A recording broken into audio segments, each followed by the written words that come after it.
I come to you today to do two things. The first is to say thank you. And if you wondered what would I come to the Westside Unitarian Universalist Church to say thank you for, 17, 18 months ago I had one of those near-death experiences in my life.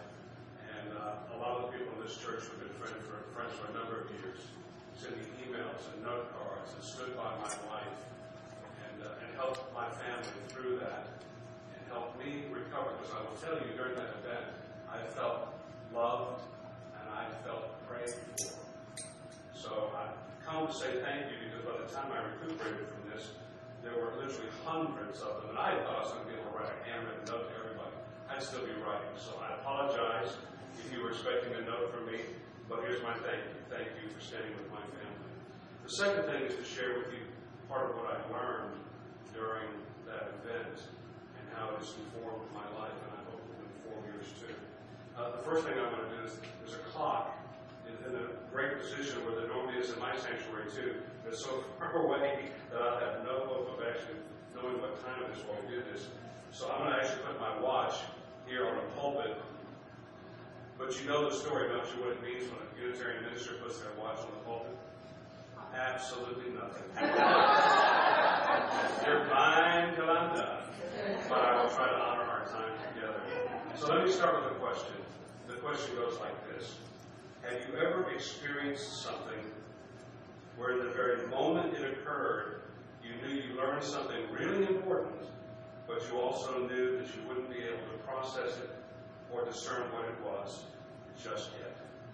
I said that again. Have you ever experienced something that in the moment you experienced it, you knew it was something really important, you had something to learn from it, but you also knew you could not possibly discern it or process it just yet? This is for show and tell in a minute. I love to move when I preach. I can't stand being behind the podium. So, now this event that I'm going to describe for you, it's not a pity party, because as you can see, I'm doing really, really well. But on January 22nd of last year, I was doing what I was doing today, substituting for one of my colleagues. In this instance, it was the Reverend Jennifer Innes from First Jefferson in Fort Worth, so she could give birth to her second child, which came. And it was great. Baby's healthy. But on that Sunday, I was substitute preaching at their church, and ministers love to substitute preach because typically we don't have to write a new sermon. Out of all the dozens, scores, or hundreds of sermons we've done, we get to pick out one of the best. So I'm looking through and I pick, oh, this is a killer. I'm going to take this one. So I'm having the time of my life that morning. I'm preaching up a storm, and everybody's loving me, trying to film the back when it's done. And I'm in the lobby, it's all done, I've got my stuff, they hand me my check, and I'm about to leave, and all of a sudden, I get this pain behind my heart. And I know, don't tell me, I don't know how, but I knew it wasn't my heart. But it was a pain so intense that in those moments, it was like a monster's fist had grabbed my heart and was squeezing it. And I thought, man, this might be as close to knowing what childbirth is going to be like. This pain was amazing. Within 4 minutes, I had to lie down. I thought if I laid on my back, everything would be fine. And then about 4 or 5 minutes later, I was paralyzed from the waist down. I had no feeling in my legs. And luckily, one of the grand poobahs at First Jeff is an ex-military medic. And so he's like, Mark, this is, love your bravado, but I think we got a real problem here. I'm calling the EMTs. So they came. The first question out of their mouth was, do you have insurance? And that's okay, and that's the world we live in, right? But there's a reason that I share that with you. I was always on my wife's insurance. She's an occupational therapist. And just a few weeks before that, she didn't change jobs, but the people she worked for that put care teams into nursing homes, rehab centers, was bought out by another company.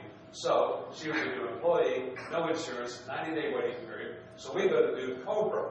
If you ever tried to do COBRA, you got to go online, you got to do the thing. Well, the Friday before this preaching day, I hear my wife screaming and cursing at her computer.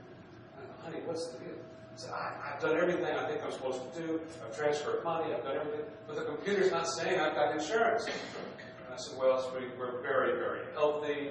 Everything's going to be fine. Don't worry about it. We'll be well. So I have to look up the EMT guys and say, I don't think so.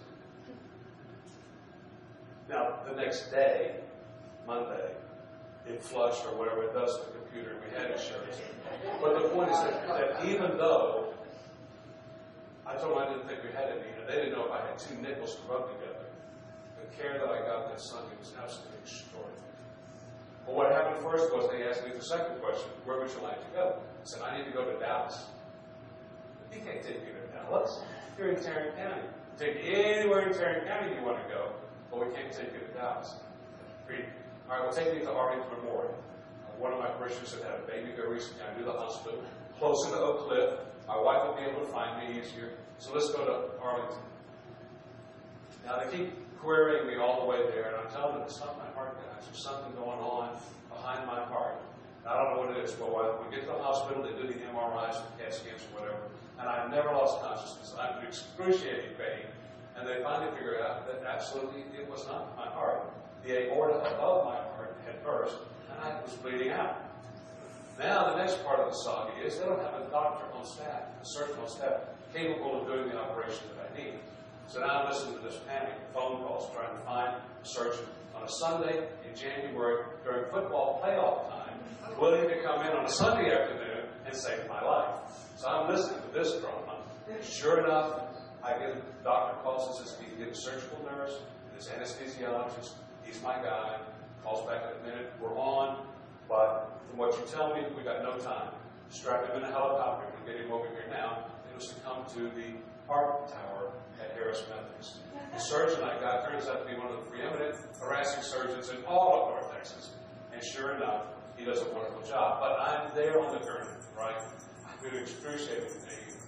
And I'm listening to this conversation between my wife and my surgeon as they're prepping me to take me to surgery. I could fix his aorta, but bad things can still happen. He may lose his memory, he may not regain use of his legs, blah, blah, blah. Does he want, I got to take him offline and put him back, there's going to be transfusions. If things don't turn out well, does he want extraordinary care? And my wife says, after a pause, she says, he said he didn't want that. And I'm thinking to myself, did I really say that? But after a couple of minutes, I realized, that my wife, even in her shock, and I'm in shock, remembered what I said I wanted would make her clear, and I have the ability to think, well, good for her, good for her that she remembered that, and she's got my back, et cetera, et cetera. But I'm laying there on that gurney. By the way, and I get the questions too, well, was there a light? No, there was no light. Was there an out-of-body experience? No. I'm just in great pain. But there was this sense of a curtain, and I don't know how to describe it, a curtain made of gauze, and I was really close on the other side of that curtain, and I knew I was in big trouble. And I honestly thought those would be my last moments on earth. But the faith worked. I wasn't in a panic. I knew I wasn't being punished, that the universe was doing everything it possibly could for me. But I was also having these strange ideas about what comes next. Right? And it was in that moment that I thought I saw something or discerned something that I needed to be thinking about, but that this was not the right time. I had other priorities, like, am I going to make it into the surgery in time? And then will this be successful? And will I have life afterwards? So, and all I want is for the surgery to take place, put me out, and whatever happens is going to happen, and that's fine. But again, the feeling that I was safe in the universe never left. Never left. So, they put me out. I come to the next day. My wife's holding one hand, my oldest daughter holding the other, and I know I'm fine. Now, my wife didn't know that I was fine, because she says I look like a cadaver. And I got to tell you, I felt like somebody grabbed me by the ankles and just slammed me against a tree about 3 times. And it was really hard to do anything other than just lay there and breathe softly. Even trying to clear my throat, excruciatingly painful, because I realized I was now part of the Zipper Club. And I'm looking at this thing, and it looks like they had cut me open with a chainsaw. right? And then sewed me back, a 5-year-old sewed me back, because I looked like this raggedy Andy doll. But they tell me that they did it with baling wire, broken bone, what I guess they call surgical duct tape. Anyway, but here's my show and tell, right? This is where the story was funny. Billy's kind of in a macabre sort of way. So I did get extraordinary care, and the ICU nurses, before I tell this next bit, they were absolutely amazing. I was there for 3 days, and then tertiary care for 3 more, and these people are my best friends for life. So anyway, but I'm laying there, my wife and my daughter have my hand, and the head nurse comes in and she says, "Honey, we made this for you. It's a custom-made pillow." And then she begins to tell me what it's for, after she tells me the name. So, but anyway, she goes, "You're supposed to hold this against your chest, because you don't want to call for sneeze without holding it really tight, because you don't want to blow this thing open, and it's going to hurt like crazy too. So hold it real tight. Anytime you feel like you need to sneeze, cough, or clear your throat." But I didn't hear all that at the time, because what she did in her beautiful Texas accent was say, "Mark, we made this for you, honey. This is your coffin pillow."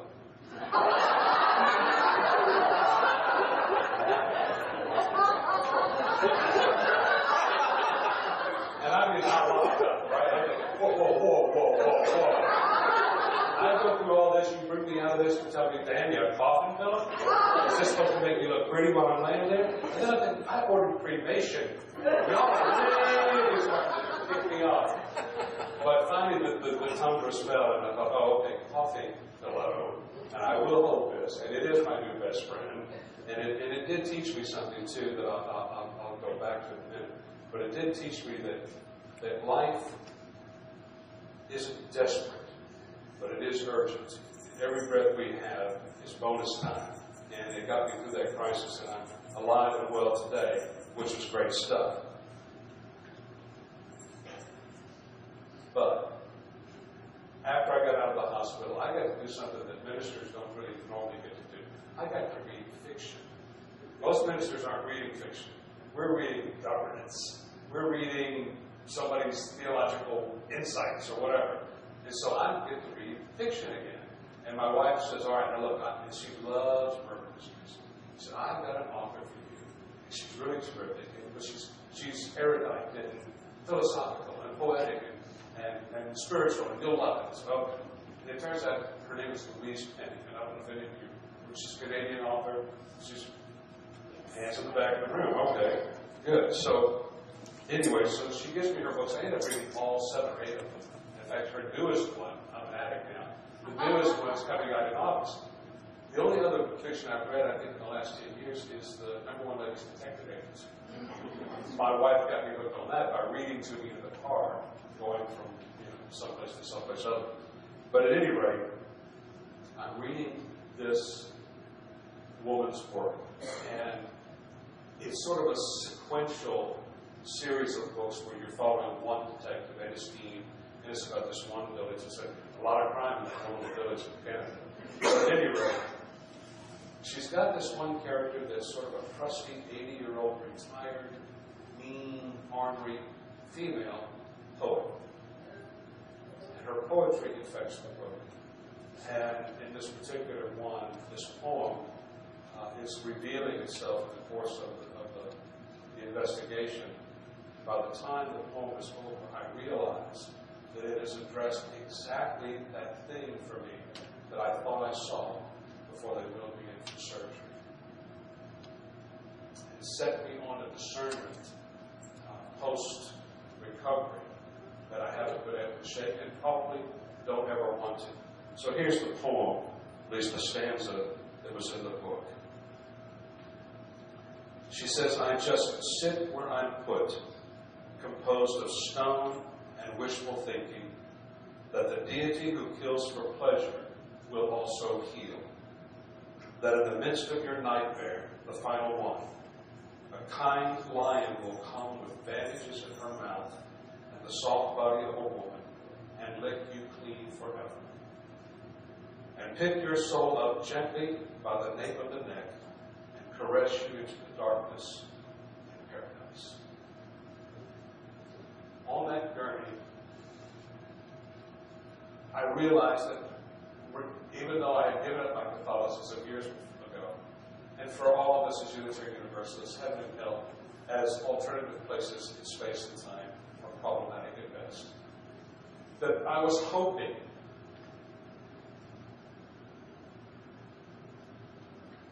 that on the other side of that curtain, there would be pristine golf courses and Salem Walz and Cuban cigars and my grandchildren's smiles once again. But I knew in that moment that the paradise I longed for was not where I was going, it was where I had just been.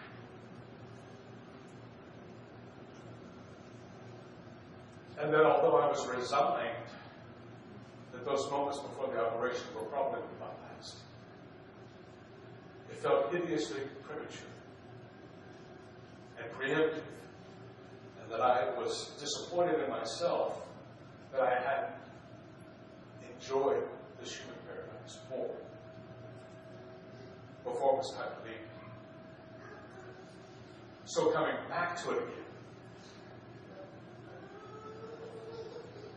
fueled me with a couple of things. First of all, I got the comments that you always hear. Oh, well, I should say, I always hear it from my extended Roman Catholic family. Oh gosh, we're taping this. Okay. I'll go somewhere else. But, the thing about, well, God saved you for a very specific purpose. So I said, no, that's bad theology, folks. I can't go there.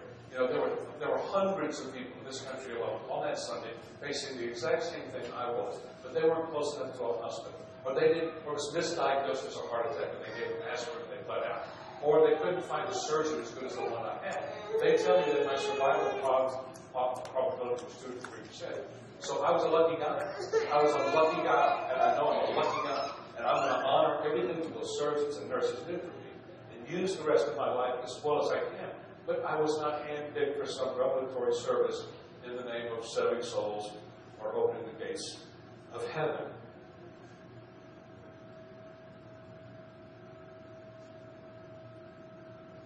It's bonus time. And it's not desperate time. But it is urgent that I use the time from now until the end. The second thing that came to me is like, what the hell is up with retirement? I grew up with people all the time said, oh, I want to retire when I'm 50, 40, 30. I'm going to make my first million by the time I'm 25. I'm out of here. Really? Out of here to where? This is our planet. This is our paradise. This is our heaven and hell. The other thing that I realized by reading that book and certainly what I had seen was that this human paradise, which is the only paradise we can experience in human terms, this paradise is not just one-ended party. But there is joy, and there is sorrow. There is amazing accomplishment and profound loss. This is our human paradise. This is the world we inhabit, and we need to love it. Because what's difficult teaches us, and what is wonderful elevates us and makes us anxious to do it again tomorrow. But this idea of retirement, now, I get, this is my third career too. So, I understand that, you may not want to be a maintenance guy your whole life. You may get tired of teaching after a finite number of years. There may be other things that you want to do. But retire? To take it to the house and go into the woods? Are you kidding me? I realized in that moment that, especially Unitarian churches, what's the average age of the Unitarian Universalist church? 60? Whatever it is. But we, myself included, we've never been smarter.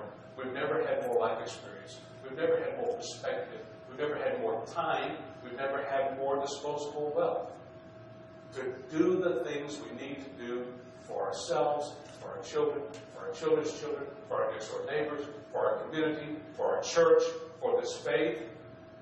Retirement. Most of the world's population works until they drop dead. We are obligated to stay engaged in this life. Engaged in this paradise. And to make sure that it sustains itself for our children and for all the world.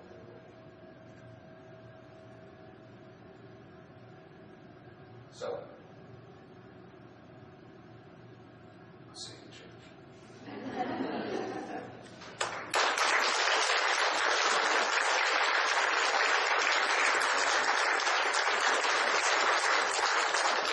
Oh.